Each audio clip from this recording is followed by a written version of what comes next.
One of the places that AI allows us to be creative is in AI image and music generation, and that's what we're going to talk about today. In front of you, you see a Google Doc of a bunch of resources that will do exactly what we're just talking about, that will create images for you, that will create music for you, and you'll also see some spaces in here where you could create AI videos. These are ever improving, really by the week. And so what I'm going to show you today is a snapshot of what a couple of these tools look like and what you can do with them. But it is important to be mindful that these do change pretty frequently. How many free images or music generations or video generations you get a day or a week or a month may be changing. So this is, again, just a snapshot of a couple that I thought might be helpful. Just get a feel for what you can do with some of these AI image and music generators. So this document, you could peruse and try out any of these, but I'm picking just a couple that I have a bit of experience with and things that, ones that I think might be helpful to get started. So from this list, the first thing we're going to look at is Adobe Firefly. Now from this main page, you can see it's asking us to describe an image we want to generate. So I'm going to grab a prompt that's kind of fun to work with, and I'll use that same prompt for all of them just so we can compare. So let me grab that prompt. Okay, so what I grabbed in this prompt was create a combination of favorite animal eating favorite food while doing favorite hobby at favorite location with favorite color sky. I left in the brackets so you could see what I was doing. So I'm going to go ahead and fill this in now, but I wanted to show you where I started from just to give you some context. Okay, so here's where I ended up. Create a combination of a panda eating pasta while hiking at a nature center with a blue sky. That's a little bit of a silly thing, but it will give us something to start with. I also want to point out that with Adobe Firefly, you can see I've got a drop down here of an image or video. So some of these tools are starting to do both. Okay, so let's choose to generate. So what we'll get with Adobe Firefly is 4 images for us to take a look at. Those are pretty similar, actually. Sometimes there's more variation in the 4 of those. So let's look at a few other options we have with Adobe Firefly. Well, one thing to note is that we can change from what content type we want. So I chose photo, but we could switch it to art. If I did that, you can see down here, it's adding in a kind of filter for it or an additional component. If we scroll down a little bit, we can also see we can change some effects where we might want it to look more like digital art or a painting. We could change the color and tone and so on. So know that you have some stylistic options in here as well. I will leave this as is. You can play around with this a little bit. I should also mention you can upload an image if you want to use it as a reference. So if you kind of want that style or something like that, you can upload an image. So if I liked one of these for Adobe Firefly, you can choose to download it right here. And then you can choose where to download it to. So this ends up being a JPEG image. For this tool right now, the free option, you have 25 images per month. So take a look at this one. This one is one that I have found produces pretty good images. I don't know if I mentioned, as you add additional pieces, like let's say we also wanted this to be looks like a painting. As we add these, we need to regenerate. I'll go ahead and do that just so you can see some different options here. Okay, so that does give us a different kind of look and feel. We could also switch on movements or techniques and so on. So you'd have to play around a little bit. Remember, what it's giving us out is only as good as our prompt. So if we had a more detailed prompt, we would get different results as well. All right, so this is Adobe Firefly, worth checking out.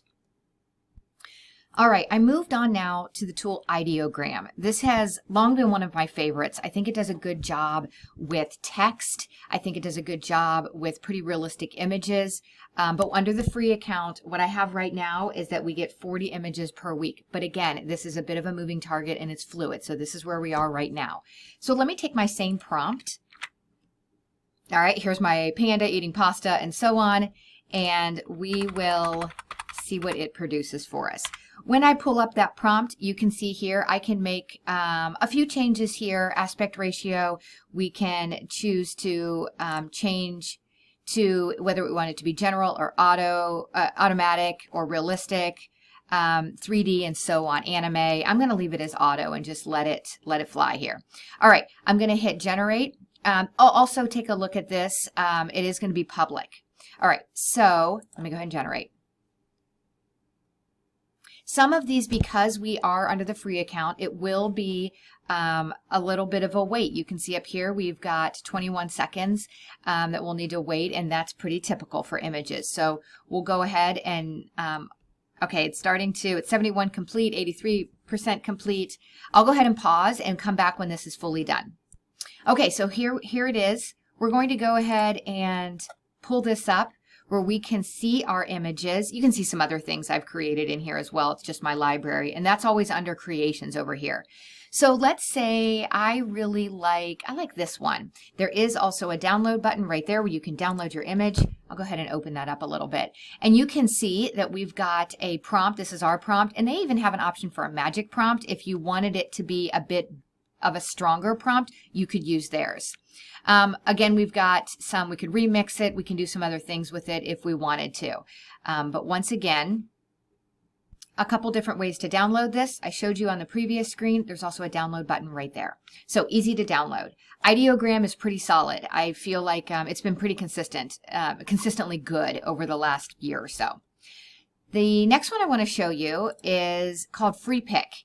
And this one is another one that's been around a while. Right now for FreePik, 10 AI-generated images a day is what I have. So I'm going to grab our prompt again and put it straight into here. We have got some style options here, right down here. Let's do, I don't know, let's do watercolor, see what that looks like. And we'll hit generate.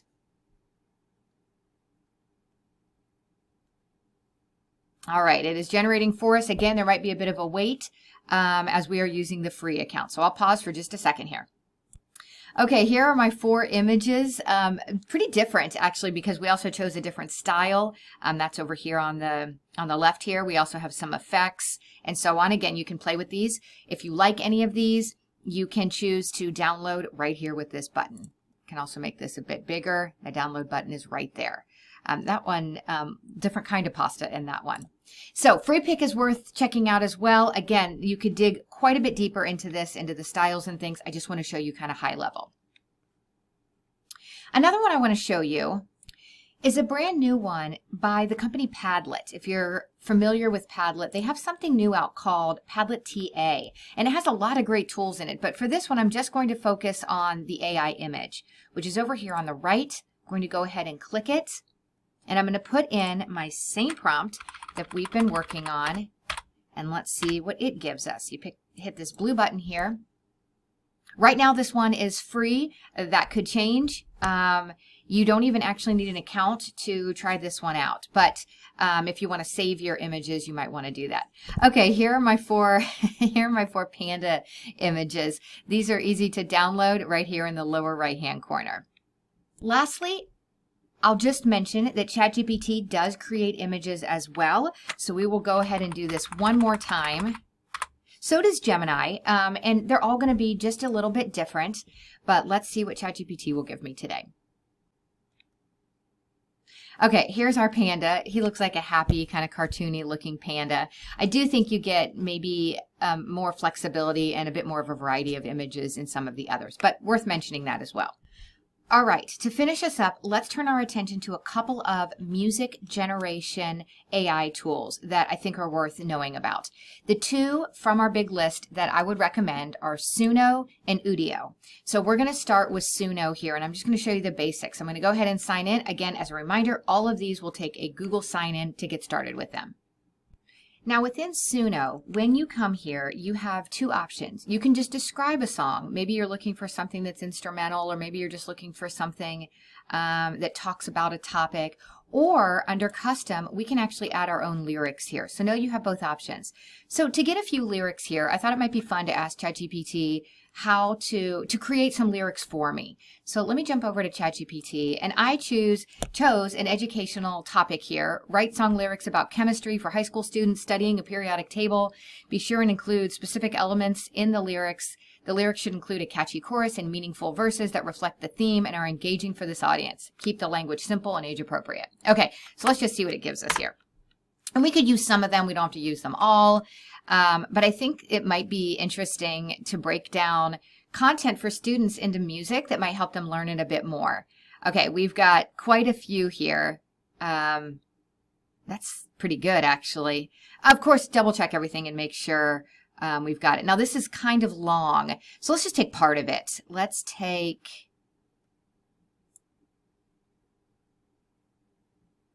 All right, we'll just take this and see if we can make a song out of it. So we'll come over to Suno here and we'll put in our lyrics. And we can enter any style that we want. Let's put in, this should be appropriate for students in high school. I honestly don't know what it's going to do with that, but let's see what happens here.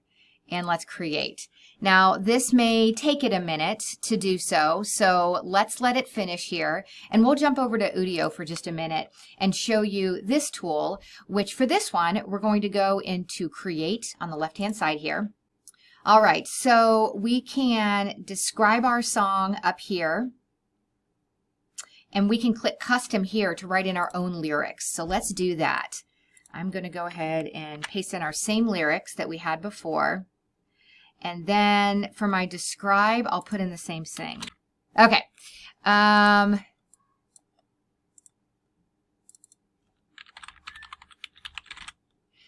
All right, so let's go ahead and come down here and choose to create. This will also take a second, so we'll jump back over to Suno and see how we're doing. Okay, it looks like we do have a couple of songs. Let's see how it did.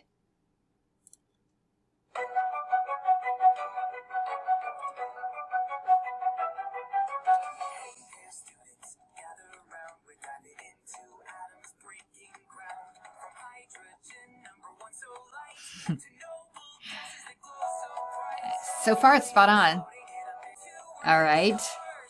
Not bad.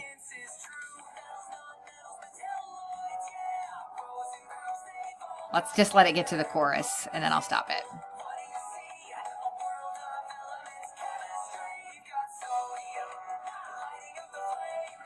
Okay, pretty good. This one's probably going to sound a little different. Let's try this one. Oh, yeah, it does.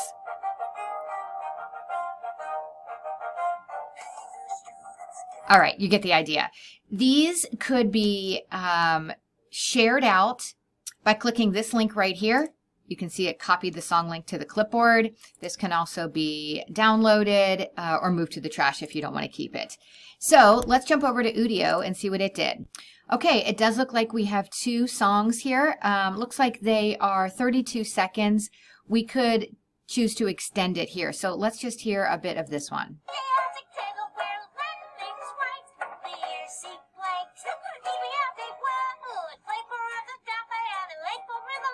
All right, that one sounds maybe a little bit too young. Let's try this one.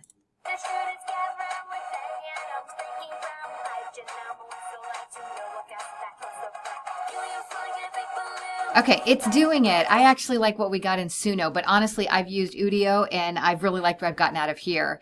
Actually, here's one that I actually did on the elements. So let's try this one.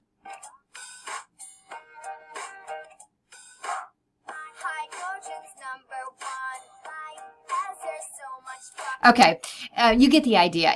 Just like any AI, you're going to get different things each time you do it. Just like in Suno, we can choose here to share it out, delete it, download it, and so on. So these are just two examples of tools you can use to create music. And maybe it's not something that you're using for educational purposes. Maybe you're just looking for a song about a topic again, or maybe it's just instrumental. But know that each of these can create music for you. So this has been an overview of just AI images and music and how to get in and experiment with them. And like anything else, it's practice. And it's just trying different tools and different prompts and seeing what you can get out of those. So just an overview. I encourage you to get in there and try a few and see what works best for you. Good luck.